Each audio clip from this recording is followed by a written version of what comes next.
bagal at hindi tulunan ang kubyerta. Kay Baba ang baging ito, Benedicto naman. Como se esperabas? Wala naman kasing magandang lawa dito sa Las Filipinas. Este de Ove de Estrillos. Ang lunas ng problema ay napakadali. Maghukay ng bagong kanal mula sa Lawa hanggang sa Maynila. Sa madaling sabi, buksan ang bagong ilog at sarahan ang ilog Pasig. Isang panukala. Ngunit Ginoong Simon, maraming salapi ang magagastos at maraming nayon ang masisira. Pues, gamitin ang mga bilanggo at kung hindi sapat, gamitin ng taong bayan sa pilitang paggawa. Porket malapit siya sa kamahalan kung makasta.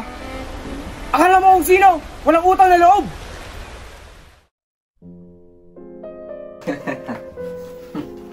Tila nagkakatuwaan kayo dyan. Pwede bang sumali? Ayos lang, Ginoong Simon. Ginagalak pa namin. Bueno, pwede niyo ba akong samahang uminom ng serbesa sa loob? Tayo na't uminom. Salamat, Ginoong Simon. Ngunit hindi kami umiinom ng serbesa. Hindi umiinom? Sabi nga ni Padre Camora, masama ang puro tubig lang ang iniinom. Pabatid mo rin kay Padre Camora na kung puro tubig na lang ang iniinom niya, kaysa alak mas ikakabuti pa ng lahat. Ganun ba? Kailan ba mangyayari ang kababalaghang ito? Namin na tubig ang tawag sa aming mga Pilipino at apoy naman sa mga Kastila. Alam naman nating lahat na ang pumapatay sa apoy ay tubig. Dito kababalaghan, Ginoo, kundi ito ay batas ng kalikasan. Bueno, parto nabe.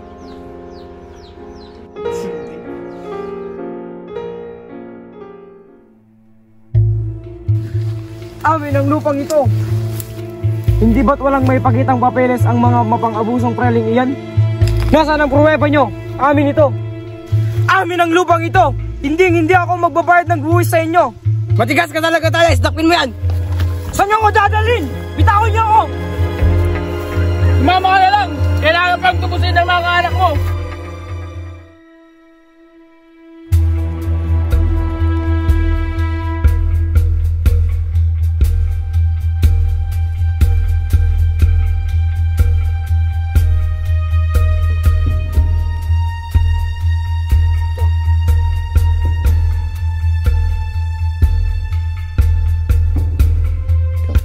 Ginoo, maaari ko po ba kayong tulungan?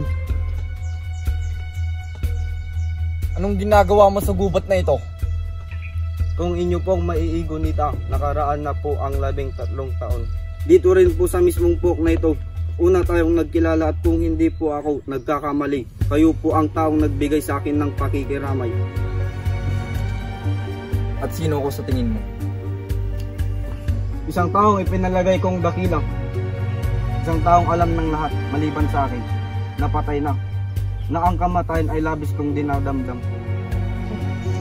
Isang napakalaking lihim ang iyong nalaman.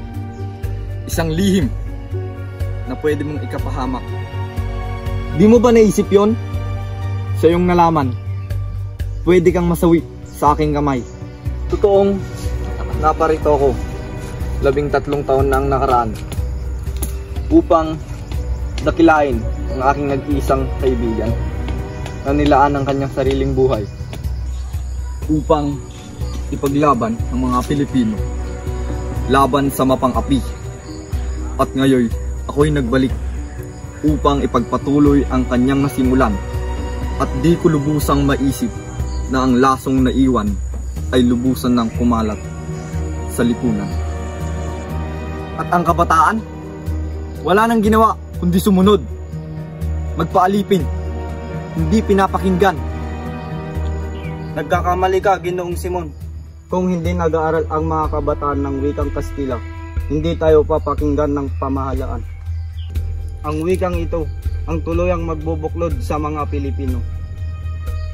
Isang pagkakamali, kailanman ay hindi magiging wikang pambansa. Aanhin natin ang wikang ito. Itatago lamang ng huwad ng wikang ito ang pagkatao at ating karapatan. Mali ang iyong iniisip, Ginoong Simon. Ano? Anong mapapala mo pag ikaw ang nakapagtapos? Makikita mo ba na malaya ang iyong bayan? Hahayaan mo ba na mabulok ang bangkay ng iyong kapatid at ina sa lupa. Pero ano bang gusto mong gawin ko?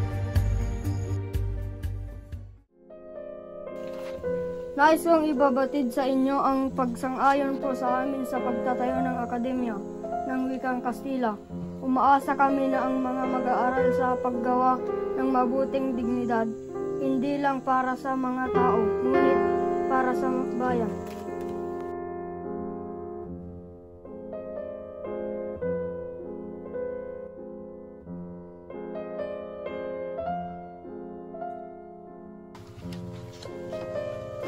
Ang sadya mo at narito ka, Sagani. Narito po ako para makiusap tungkol sa aming panig, Ginoong Kasta. Kung tungkol man yan sa pagtatayo ng Wikang Kastila, ay payo kong wag na lang tayong mag-alam. Hindi po naman naming nais na malagay kayo sa kagipitan, Ginoo. Pamanhin, hindi pa rin ako papayag. Ito ay masyadong peligroso.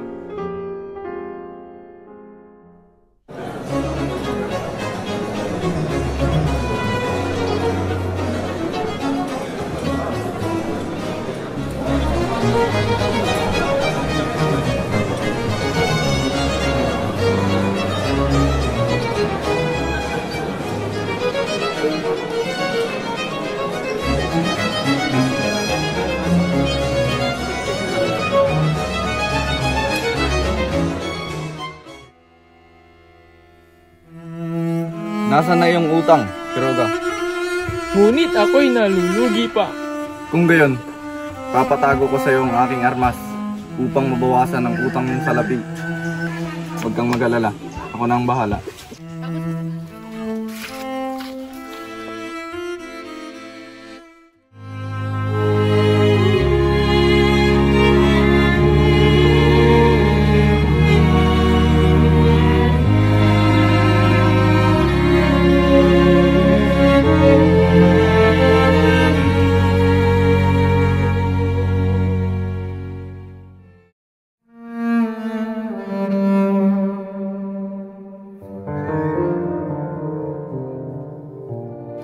Magandang araw po, Padre.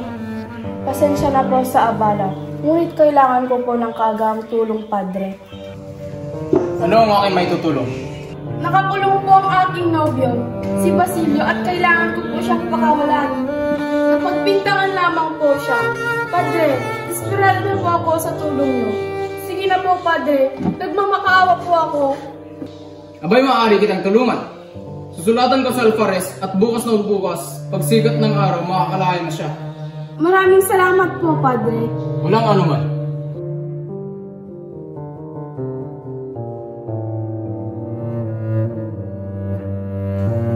Kahit ano pa yan, para sa aking pobre yangki. Sumunod ka lang at matutupad ang iyong kailinan.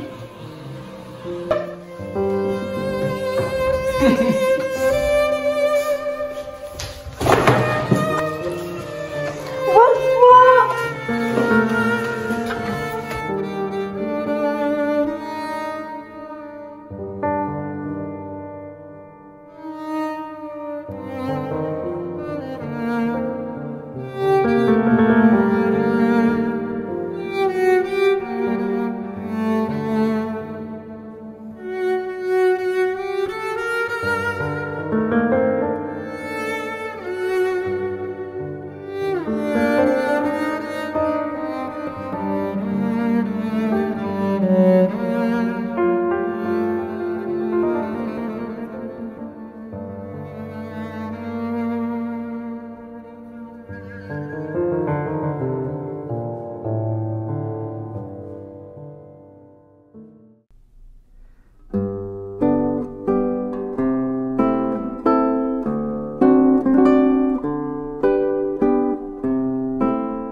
Magandang araw sa iyo, Binibini. Magandang araw din sa iyo, Ginoong Simon. Nais kong pagbati sa bagong kasal. Sana ay sapat na itong regalong ito. Maraming salamat, Ginoong Simon. Ngunit hindi ba kayo dadalo sa pagkainan mamaya? Kung pwede lang. Ngunit marami pa akong importanteng dadaluhan pa. Kaya ako ay mauna na. Naway ang gabi ay iyong ikakasiya. Tapos na ang pagtataya.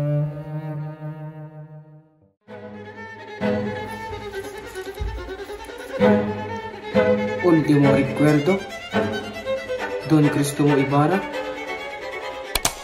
Ibalik niyo ang ilaw! Pronto! Ilaw! Pronto! Magnanakaw!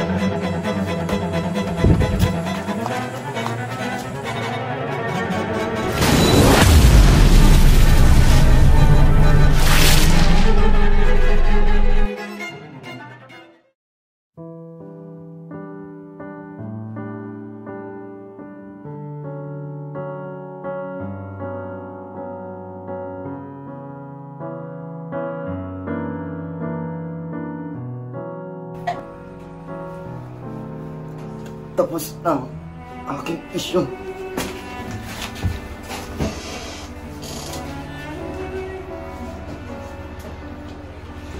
Senyor Simon! Diyos ko! Sandalit tatawag ako ng doktor! Huwag kang magagawa, Padre. Nangyari na ang nangyari. Umagabi na. Nais ko sanang sabihin ang aking lihim. Handa akong manginig, Senyor Simon. May Diyos na gumagabay sa atin, di ba? Oo, Senyor Simon. Ang Diyos ang tumutulong sa atin pag wala tayong mapupuntahan. Padre, tulungan niyo po ako. Padre, ayokong mamatay na may dalang kasamaan. Nais ko sanang pangumpisal. Handa akong mainig, Senyor Simon. Ginano ko ito. Dahil galit na galit ako sa mundo noon. Bumalik ako upang maghiganti sa mga nang-epis sa akin. Diyos ko, patawarin ka ng Diyos. Anak ko, lagi mong tatandaan na ang buhay ay di purong masaya. Anak, pagsubok lamang yan. Hindi ka niya bibigyan ng pagsubok na hindi mo kayang lutasin. Salamat, Padre. Mamamatay na ako.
Uy! Ang ina!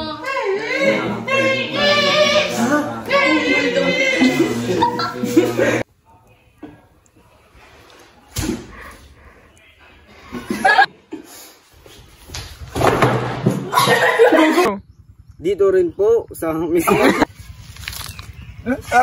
Mali ang iyong inisip, Ginoong Simon. At ano? Anong mapapala mo pag ikaw ang nakapagtapos? Ipaglaban ang mga Pilipino laban sa mapang-api. Nagtanga ni Jero, di tsura na. Hindi ba't walang may pakitang pinaglupang ito? Pagbabayad ng buwis sa inyo. Amin ito. Ay. Matigas ka talaga, Tales. Dakpin mo yan.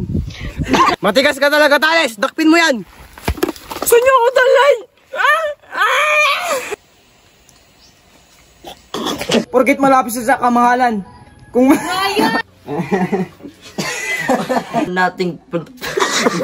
alam naman nating lahat na ang Senyor Simon! Diyos ko! Sandali! Diyos ko! Senyor Simon! Diyos ko! Sandali, tatawag ako ng